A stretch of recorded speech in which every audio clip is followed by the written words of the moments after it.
Hello, everyone. My name is Jennifer. I'm 40 years old, and I love to keep things neat and organized. I work as an auditor at a big company. My friends often tease me about how I always keep receipts and pay my taxes on time, but I believe these small habits help me stay in control of my life. Let me tell you how I met my husband, Thomas. We met at a party hosted by our mutual friend, Barbara. I remember that evening well. I was drinking a glass of wine and chatting with some old college friends when Thomas walked in. He was a bit older, with a confident walk and a charming smile. He worked as a manager at a food sales company. "Hey, I'm Thomas. Mind if I join you?" he asked, holding a beer and looking directly at me. "Sure. I'm Jennifer. Nice to meet you," I replied with a smile. We started talking, and I was surprised by how easy it was to chat with him. We discovered that we both loved classic rock music and shared a passion for it. A few months into our relationship, Thomas invited me to his sister Susan's barbecue. It was my first time meeting his family, and I was a bit nervous. When we arrived, Susan greeted us warmly, but her 5 kids were a different story. They were running around, screaming, and throwing toys everywhere. "Hey, Susan, this is Jennifer," Thomas said, introducing me. "Nice to meet you, Jennifer. These are my little rascals, Mark, Stephen, and Nancy," Susan said, barely holding on to Stephen, who was trying to squirm out of her grasp. "Nice to meet you all," I replied, trying to hide my discomfort. As the evening went on, the kids got wilder. They were climbing on furniture, throwing food, and yelling at the top of their lungs. I looked at Thomas, hoping he would say something, but he just smiled and shrugged. "Aren't they just full of energy?" he said with a chuckle. I forced a smile and said, "Yeah, they sure are." As Thomas and I got closer, we started talking about our future together. He proposed to me during a hike on top of a beautiful hill overlooking the valley. It was simple and sweet, just the way I liked it. Our wedding was lovely, except for one little problem: Susan's kids.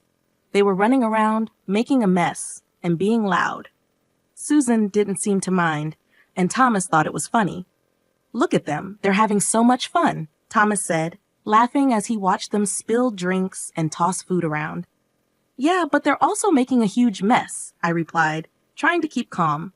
"Oh, come on, they're just kids. Let them enjoy," he said, shrugging it off. I didn't want to spoil our special day by arguing, so I let it go, hoping things would get better once we settled into our new life together.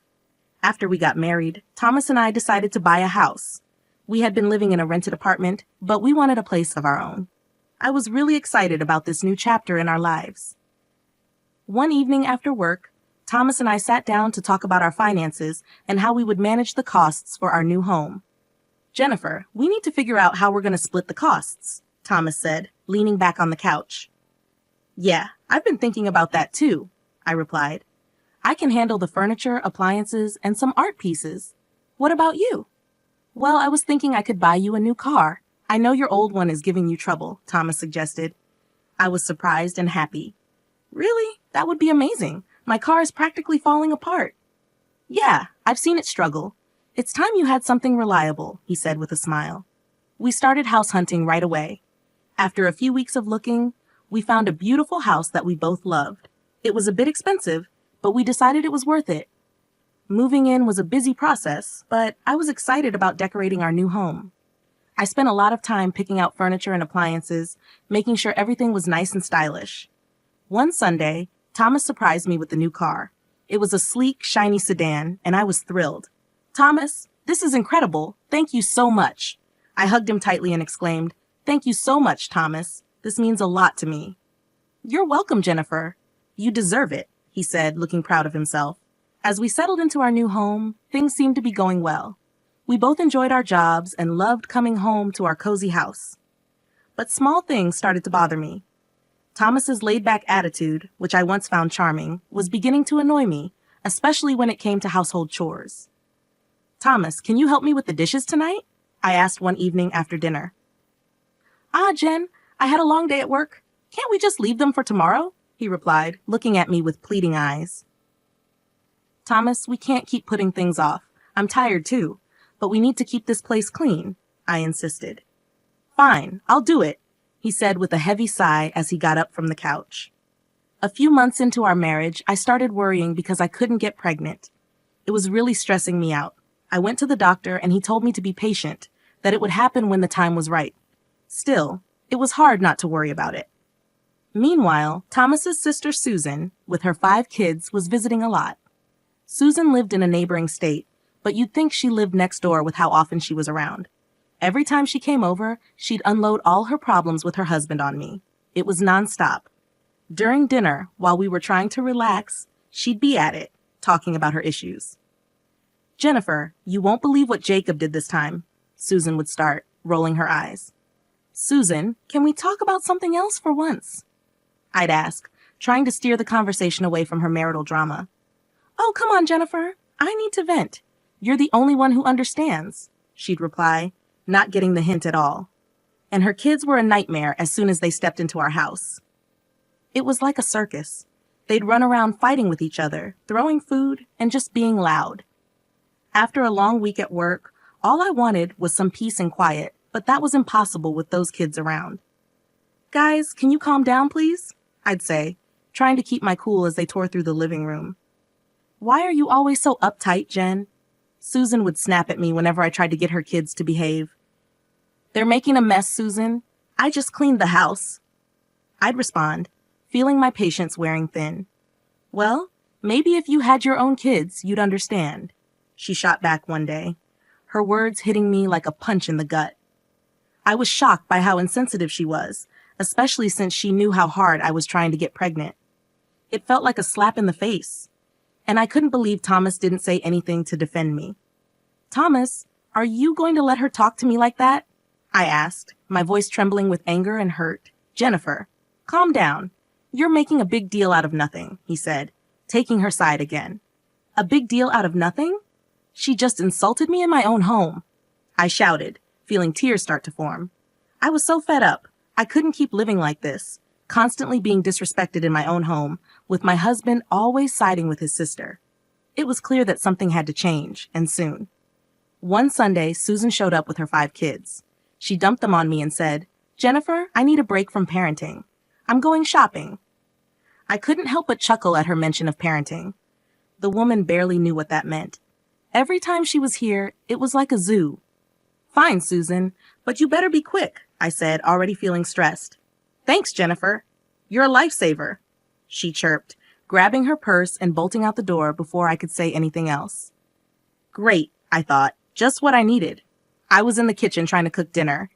It's a long process, and I like things done right, but with those kids running wild, it was impossible to focus.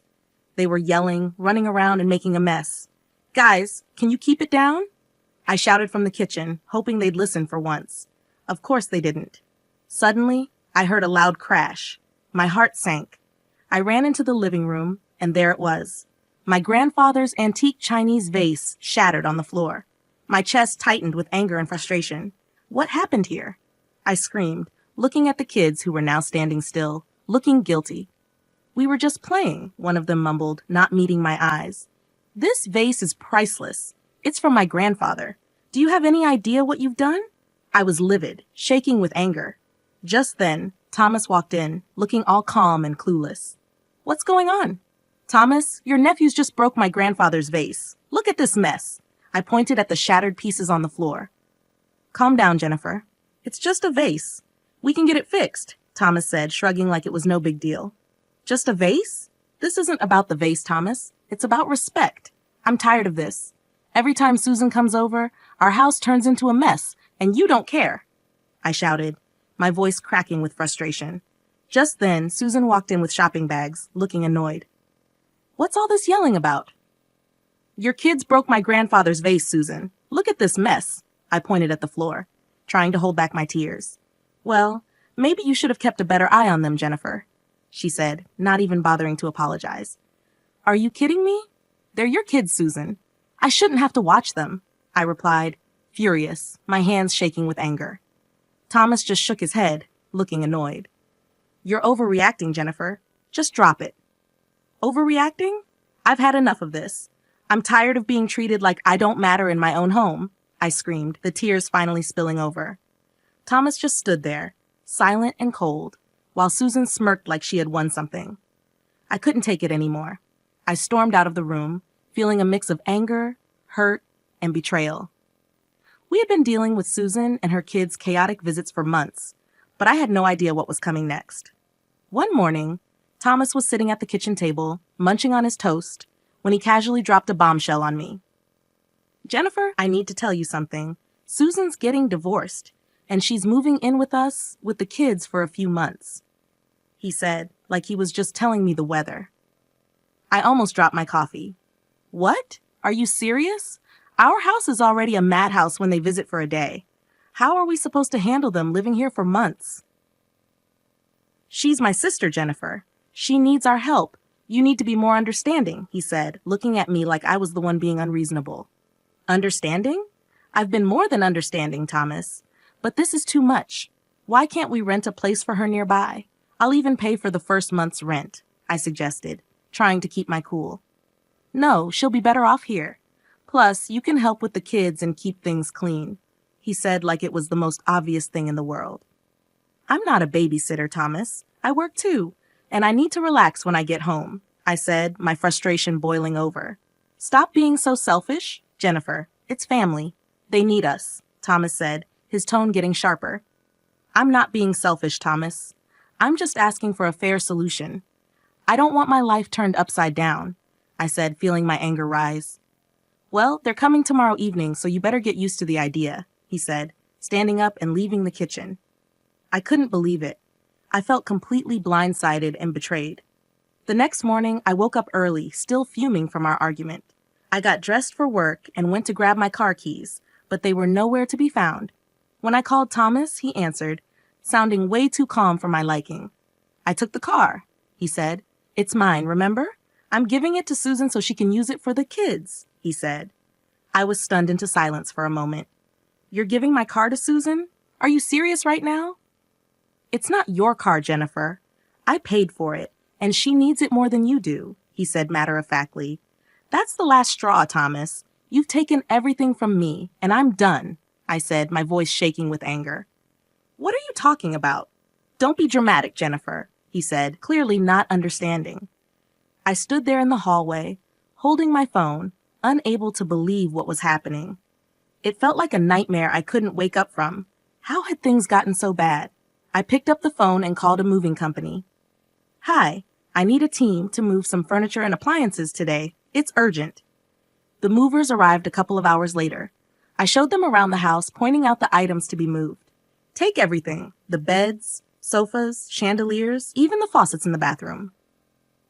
The movers got to work, and soon the house started to look empty. I felt a strange sense of relief watching them carry out each piece of furniture. As the last item was loaded onto the truck, I directed them to my mom's house. "Everything goes there. Thanks for the quick work, guys," I said, handing them a tip. With the house now bare, I grabbed my essentials and headed to my mom's place. A few hours later, my phone started buzzing. It was Thomas calling repeatedly.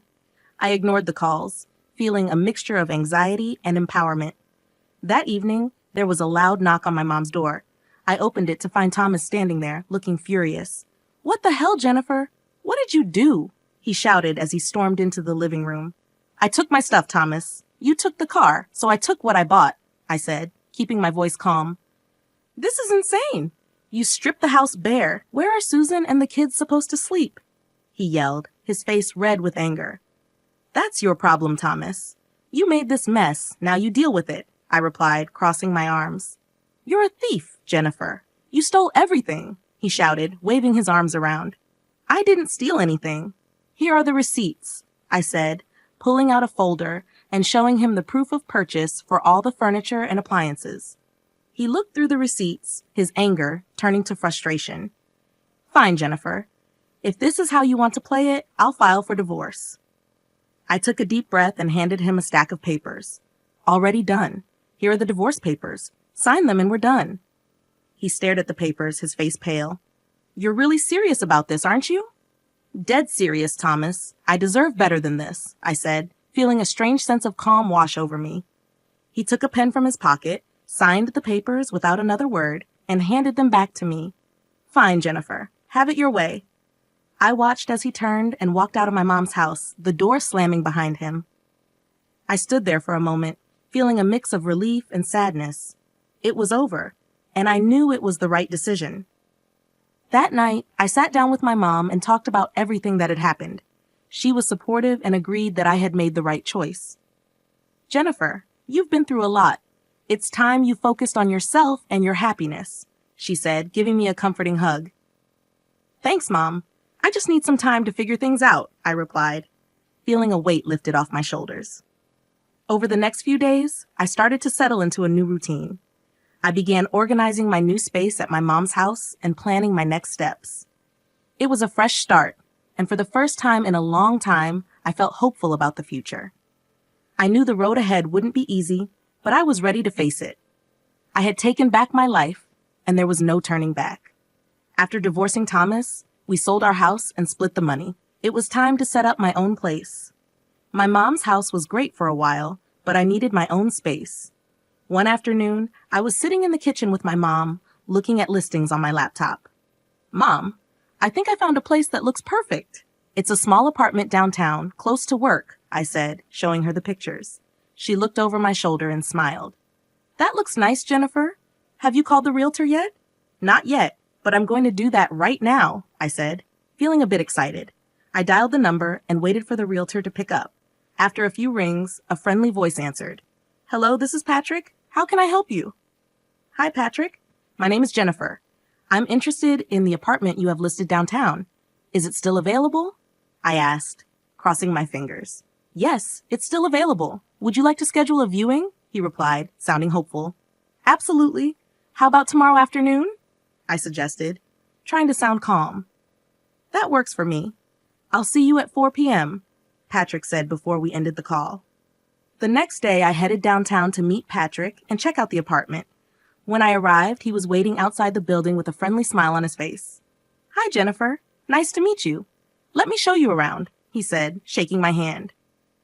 The apartment was small but cozy, just what I needed. It had a nice kitchen, a spacious living room, and a small balcony with a decent view of the city. This place is perfect, Patrick. I'll take it, I said, feeling a sense of relief. After signing the lease and getting the keys, I started planning my move. I wanted to make this new space my own, a fresh start. I spent the next few days packing up my things at my mom's house and arranging for movers to help me with the big stuff. On moving day, my mom and a couple of close friends came over to help. As we loaded the last box into the moving truck, I felt a mix of excitement and nervousness about this new chapter. My life, Jennifer. This is going to be great for you. A fresh start is just what you need, my mom said, giving me a reassuring hug. Thanks, Mom. I'm really looking forward to it, I replied, smiling. We drove to my new apartment, and with everyone's help, we had everything unloaded and set up in no time. As I looked around my new space, I felt a sense of accomplishment and excitement for what lay ahead. I looked around my new place and felt a sense of pride and peace. It was the start of a new chapter, and I was ready for it. That evening, I invited my mom and friends to stay for dinner to celebrate the move. We ordered pizza and sat on the floor, surrounded by boxes and laughter. Cheers to Jennifer and her new place, my friend Barbara said, raising her glass of soda. Thanks, guys. I really appreciate all your help and support, I said, feeling grateful. As the night went on, we talked and laughed, and for the first time in a long time, I felt truly happy and free. After the party, as I sat on my balcony looking out at the city lights, I thought about everything I had been through and how far I had come. I was proud of myself for taking control of my life and making the changes I needed. I heard from some mutual friends that Thomas used his share of the money to buy a small apartment. Now, he's living there with Susan and her 5 kids. Thomas is working 2 jobs to keep up with the bills while Susan still isn't working. They're fighting all the time. One day, out of the blue, Thomas called me. I was surprised to see his name pop up on my phone, but I decided to answer, curious about what he had to say.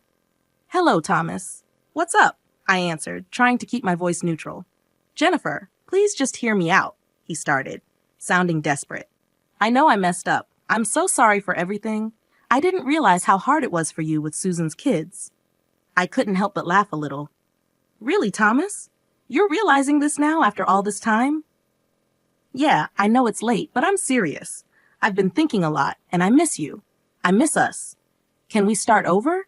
I'm ready to move into your apartment and make things right, he said, his voice almost pleading. I chuckled, shaking my head in disbelief. Thomas, you've got to be kidding me. You think you can just waltz back into my life like nothing happened? Jennifer, I'm serious. I'll do whatever it takes. I'll even take on more work to make it up to you, he said, sounding more desperate. Thomas, I've moved on. I'm happy now. I'm not looking to go back to that mess, I replied firmly. Come on, Jennifer. We can make it work this time. I've changed, he insisted. I sighed, feeling a mix of pity and frustration. Thomas, it's over. You need to focus on your life and your family. I'm not interested in going back to that chaos, I said, trying to stay calm but firm. Jennifer, please, I'm begging you, Thomas said, his voice breaking with desperation. Thomas, no. I found peace without you, and I'm not giving that up, I said, standing my ground. Take care, Thomas. I hope you find your way. I hung up the phone, feeling a strange mix of relief and closure. It was clear that Thomas was struggling, but I couldn't let his problems drag me back into a situation I had worked so hard to escape. Later that day, I met up with Barbara for coffee and told her about the call. We sat in our favorite little cafe, the aroma of fresh coffee and baked goods filling the air. You won't believe who called me today, I said, rolling my eyes as I stirred my coffee. Who? Barbara asked, raising an eyebrow and leaning in with curiosity. Thomas. He actually begged me to take him back and let him move into my apartment, I said, shaking my head in disbelief. Barbara burst out laughing, nearly spilling her coffee. Are you serious? What did you say? I told him no, of course. I'm not going back to that mess, I replied, smiling at the absurdity of the situation. We spent the rest of the afternoon chatting and laughing, and I realized just how far I had come since my life with Thomas. I had built a new life for myself, one that was peaceful and fulfilling. I wasn't going to let anyone take that away from me. The cafe was a cozy spot with warm lighting and soft music playing in the background, creating the perfect setting for our heart-to-heart conversation.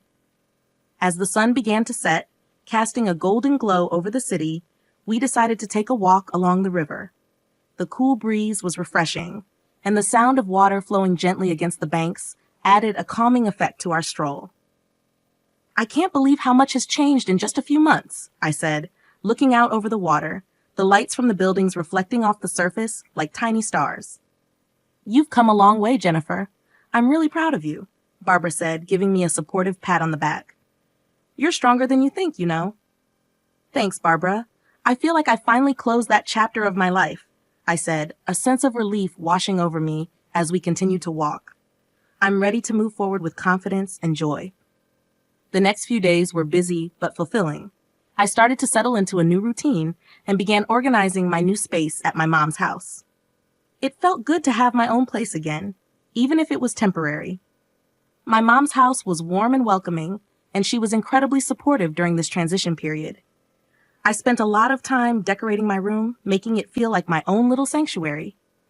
I put up some of my favorite artwork, arranged my books on the shelves, and set up a cozy reading nook by the window. It was a space where I could relax and feel at peace, away from the chaos and stress of the past. One evening, as I was unpacking the last of my boxes, my mom came into the room with 2 cups of tea. Thought you might need a break, she said. Handing me a cup and sitting down on the edge of the bed, Mom said, Thanks, Mom. I appreciate it, I said, taking a sip of the warm tea. It was soothing, and the familiar taste brought a sense of comfort.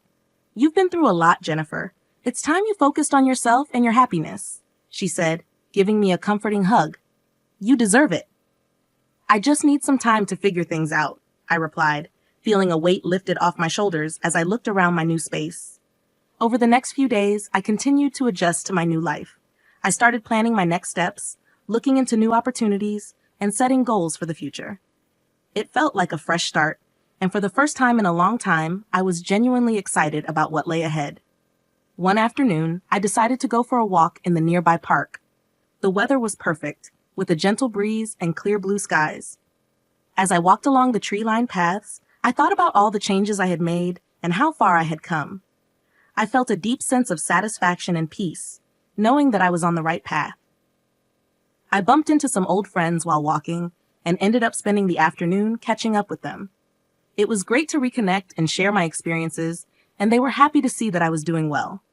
We talked about old times, laughed about silly memories, and made plans to meet up more often. It was comforting to know that I had a strong support system and people who cared about me. As the sun set, I headed back to my mom's house, feeling content and hopeful. I knew the road ahead wouldn't always be easy, but I was ready to face it with courage and determination. I had taken back control of my life.